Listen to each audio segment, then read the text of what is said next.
First-person attack, the drone that entered a Russian bunker. A recent incident involving a Ukrainian drone entering a Russian bunker resembles a scene straight from a low-budget horror movie. The drone zigzagged between trees, like the speeder bike scene on Endor in Star Wars. This situation underlines the significant development and shift in warfare dynamics in the ongoing conflict. The drone, maneuvered at waist height, entered the front door of a bunker, and it's unclear from the footage if anyone was inside when it exploded.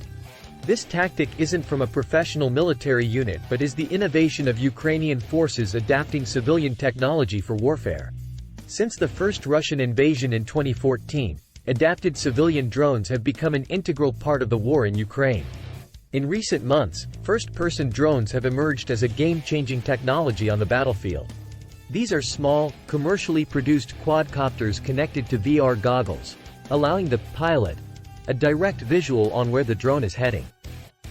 The advancement in drone technology and its application in warfare symbolizes a new era in combat strategies. The use of such innovative technology highlights the increasing reliance on unconventional warfare tactics. This event underlines how modern technology can be adapted swiftly for strategical advancements in ongoing conflicts. The unseen and silent approach of drones makes them a terrifying presence on the battlefield. The flexibility and accessibility of commercial drones make them a potent tool in asymmetrical warfare. Such adaptations of everyday technology demonstrate the evolving nature of warfare strategies and tools. The Ukrainian use of drone technology reflects the resilience and inventiveness in the face of adversity.